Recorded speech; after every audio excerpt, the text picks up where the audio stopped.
Welcome into the channel, my friends. This is April episode of Orlando Market Pulse, and today I'm accompanied by Jessica Eckhart from Accredited Appraisals. We are reviewing Seminole County today. Jessica, welcome in. Thank you so much. Happy to be here. Jessica, if somebody wants a quick overview of this Seminole County, what are you seeing with housing values right now? What I'm seeing in Seminole County is really the market normalizing. We have a median sale price of about 400,000. We've got 2,000 active listings, which is actually down 10% from last year. And we've got something interesting, which is 45 days on market, and that is a decade high. But despite all that, the market is actually normalizing. The paradox here is that you would probably expect to see oversupply, but Seminole's not dealing with that with a giant flood of inventory. They are dealing with a higher duration on market. So there's still demand here because there's access to schools and jobs, and location really does matter. But this is really a market with friction, not a distressed market with no demand. Okay, so if the amount of listing is dropping, but the days on the market is still high, how would you explain it? Because it's not normally what we see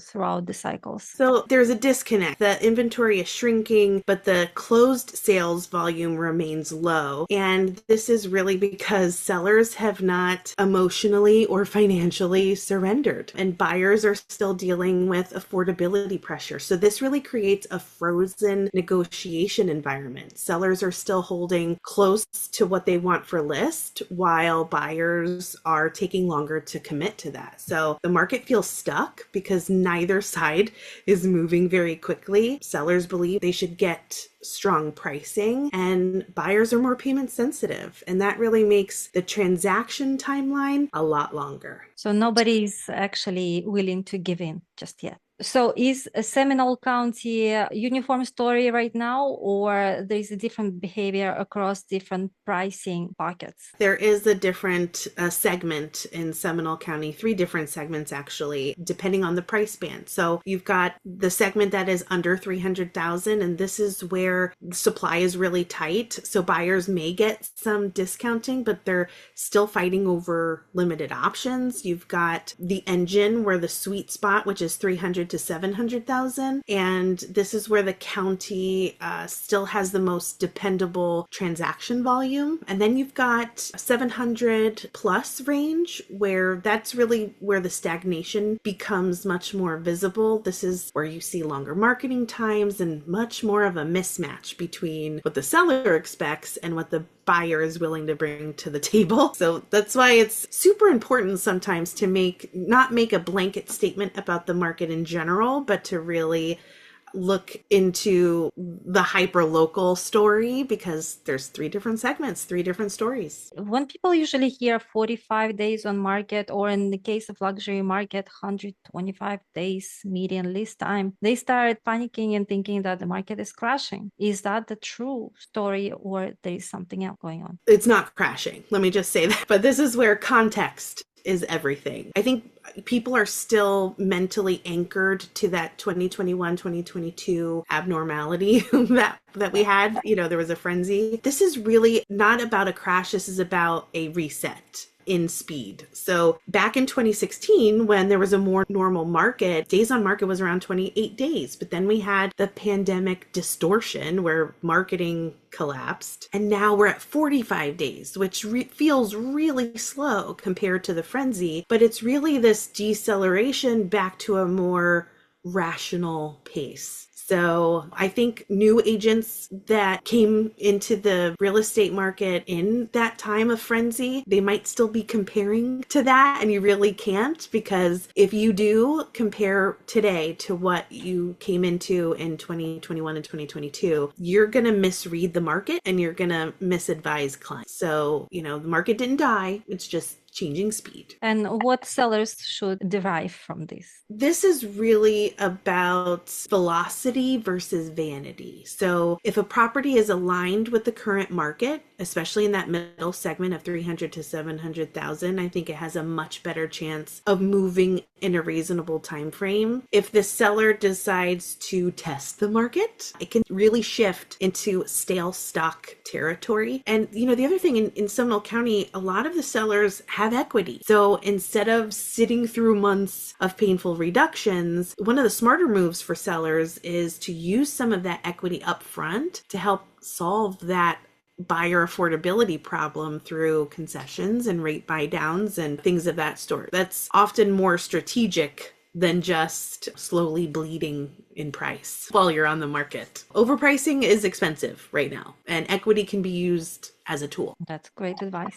So when you zoom in past the county level and you get closer looking at different pockets of Seminole County, which pockets actually show as hit areas right now? There's 3 areas that I wanted to cover that are kind of have a different story. I don't know if they're necessarily heat areas, but these are 3 different segments within Seminole County that I think we should cover, because Lake Mary is kind of this premium employment hub. There's a heavy concentration of jobs, and that helps support the pricing in Lake Mary. And Sanford is more volume. It has more inventory choice, more negotiation room, and more relevance for people trying to find attainable opportunities. And Oviedo is actually, I think, when I did some research and looking at Oviedo, it's an affordability innovator. It has a very unique story because it has actually a very high median price. You can see 500 something, but it's also one of the places where the city is actively exploring real solutions to affordability, which just means it's creating more opportunity for housing. And I think that's kind of a really unique story. I see you putting that the municipal innovation is pushing aggressive ADU legislation and micro housing developments. Is that what you saw? Yeah, the Milton Square is actually a micro housing solution that has come out of Oviedo. And if we've said this a lot, affordability is becoming a big challenge, but the city is trying to respond with solutions that don't completely disrupt the neighborhood character, if you will. So these are not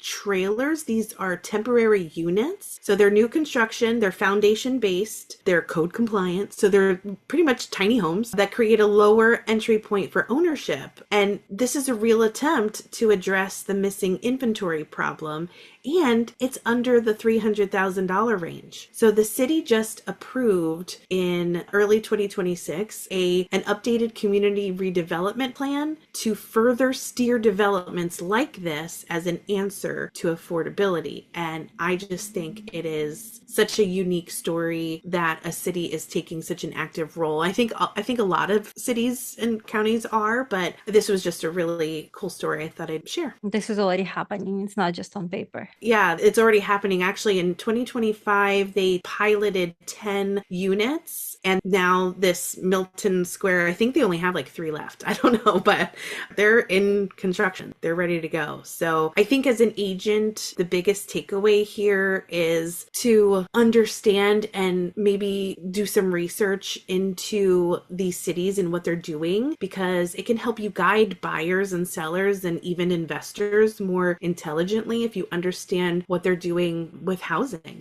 what they're trying to do in the footprint of the areas that they're working in. So knowing all these great opportunities that exist and that are in production and probably in the near future, what the buyer should expect and what they should be on the lookout if they're planning to buy in 2026 in Seminole County. First opportunity is really stale inventory. We just talked about how long they're sitting there, and when they sit longer in a market where time has stretched out, some sellers start to become pretty tired that their home is on the market. They're ready to negotiate. So especially in the higher price brackets. So if you can play in that baby pool, please do so. The buyers should not just chase the newest listing. They should look for homes that have leverage. So negotiating terms, not just the price. So by negotiating terms, I mean to look at repair credits, concessions, closing costs, rate buy downs, anything that's not just like, hey, can you just take this off the price? But, we talked about the equity play in Seminole County. So really reaching in to negotiate those terms might help you cross the finish line. Yeah. So really the buyer strategy here is target fatigue, target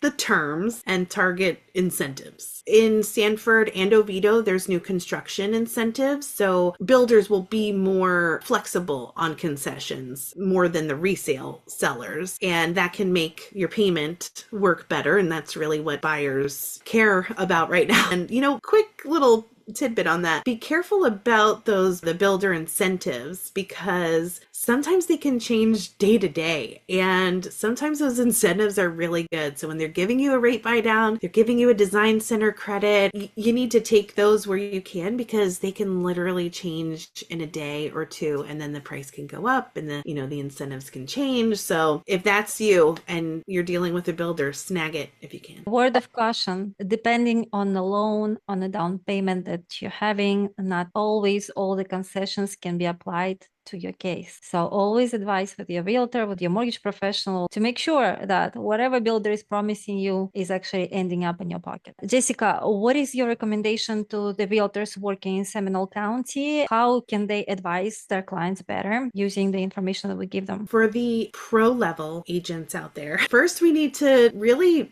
master the normalization narrative. We need to make sure that people understand in Seminole County, this is not crashing. Yes, it's a frozen negotiation area. We need to understand that's normal right now. We are getting back to normal. This is the path to normal. Second, I would focus prospecting energy on where the market is moving the best, and that's in that 300 to 700 price band. That's where you're most likely able to find dependable activity and realistic opportunity. And then the third is actually to become an affordability expert. I mean, differentiating yourself from the next agent is so important today. And I think if you're working in places like Oviedo and Sanford and Seminole County in general, understand that local municipalities are trying to produce affordability solutions, and they are changing policies, they're changing zoning, they're changing their assessment of how to tackle affordabilities with ADUs and micro housing and redevelopment efforts. And so I just feel like the agents who understand those changes and just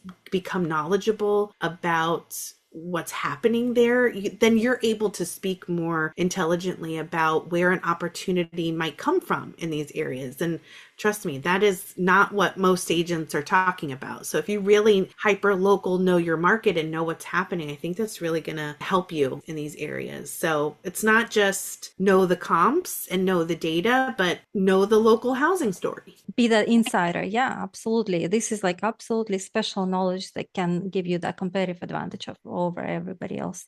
Jessica, based on the story that we're seeing going on right now in Seminole County, what can we expect in the next couple of months for Seminole County? We should prepare for, honestly, much of the same. I wish I was going to say like, it's going to change, but I don't think it is. I think we just really do need to kind of settle into this situation in Seminole County where this is normal resetting. Sellers should really understand that they need to adjust their expectations. Like everywhere, that's everywhere. That's not new. But we also need to understand that it's not tanking. It's not going down, right? There's a lot of things happening geopolitically and in the market and the economy and all those things. We all have to keep our eyes on it. But going into the next active wave, right? It's springtime and we're heading into, the summertime. Just keep your head down. Keep your head down and keep going and keep making contacts and keep understanding your product and the market, and we'll get out of this. We will. Jessica, before we wrap up, could you tell us about the Sanford project and why it's so important for all of us to know?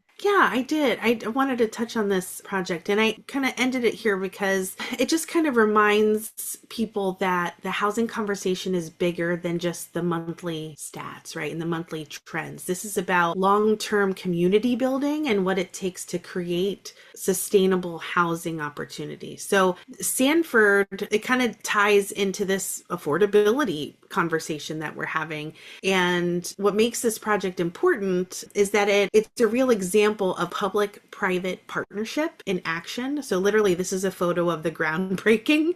Legacy Point is bringing 19 new homes to Sanford through a collaboration with Habitat for Humanity, private sector support, which is this Wharton-Smith giving a private investment, and private sector support, public housing resources. So this is affordability actually moving into construction, which I just think is a kind of a neat story, this public-private partnership situation. I think agents should educate themselves about opportunities like this, because I think Seminole County, obviously Sanford and Oviedo, and they are really trying to solve this issue in real time. And this just happened. And all of these homes, they can qualify for financing. And yeah, I just think it's ending on a strong note for Seminole County, because it kind of shifts the conversation of what's the housing story. It's great to see these initiatives popping up, because I've traveled the country and I see so many people just in the streets. And it's great to see that Central Florida is really tackling on the problem of affordability of housing. I'm looking forward myself to drive to Sanford and drive to Oviedo and to see these properties, because I want to know more about it. Yeah, absolutely. Well, Jessica, thank you for bringing this knowledge to us. If you guys have any questions, if you're a seller and you're trying to list your property, you're thinking to list your property on the market, reach out to Jessica for pre-listing appraisal. This very couple of $100s will be the best money spent for you to work out your strategy to price it right and save a lot more in the process of selling your home. If you're planning to buy your property, reach out to me, because I'm a mortgage broker in Central Florida. I will run your numbers for free for you guys, because my goal is to prepare you so you can go into the process with your eyes open and you know what you're signing, and you find the best terms for you that will work for your future. If you're an agent, reach out to both of us. We're excited to work as a team with you guys and support you through your journey. You are the working engine of the community, and this is our honor and our mission to help you. Thank you again for being with us. We'll see you next month.